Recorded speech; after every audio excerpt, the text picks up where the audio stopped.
The U.S. presidential election is just weeks away, and a key issue that Republican Donald Trump and Democrat Kamala Harris differ significantly is their vision for climate policy. The vice president helped usher in America's most ambitious climate initiative to date, while the former president once withdrew from the Paris Climate Agreement and could do it once again. Whichever candidate prevails in November will have a major impact on global climate change efforts, and Ira Spitzer has more. These workers in Oakland, California, are swapping out a fossil fuel burning gas furnace for an environmentally friendly heat pump, with some assistance from the U.S. government. There's just great incentives at the federal and at the state and local and utility level to incentivize homeowners like the ones here today to make it easier for them to make that transition. It's an example of a climate-focused measure subsidized by the Biden administration's $700 billion Inflation Reduction Act, which also includes major support for electric vehicles. In 2022, Kamala Harris cast the deciding vote in Congress to pass the biggest climate investment in U.S. history. However, its future is uncertain, as U.S. climate policy may shift dramatically again if Donald Trump wins in November. The former president has vowed to reclaim unspent funds from the Inflation Reduction Act, and he's threatened to pull out of the Paris Climate Agreement once again.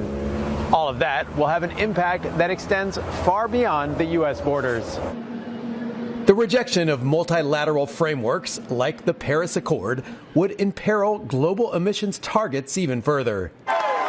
And Trump's tariff-heavy, America-first approach to trade could usher in an era of less globalization and more competition.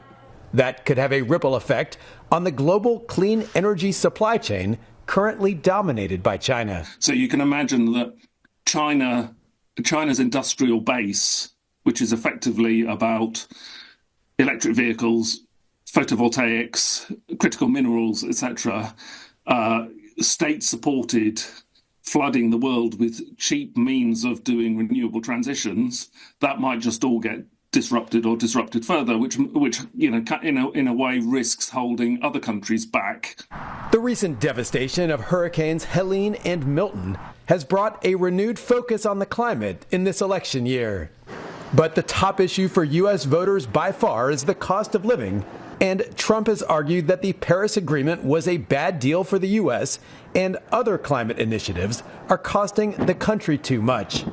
Yet, while the rhetoric is heated, there is still some optimism that the U.S.'s clean energy economy can weather the storm. Yes, there is a healthy climate skepticism/denial in the U.S., but there's also a pragmatic center. The private sector in the U.S. is increasingly interested in, frankly, the value for money from clean energy.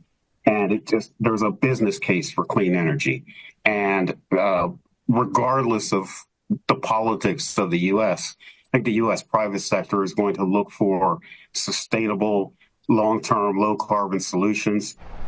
Still, the two candidates have vastly different visions for what to do about climate change.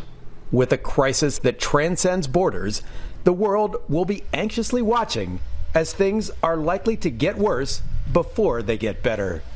Ira Spitzer, CNA, San Francisco.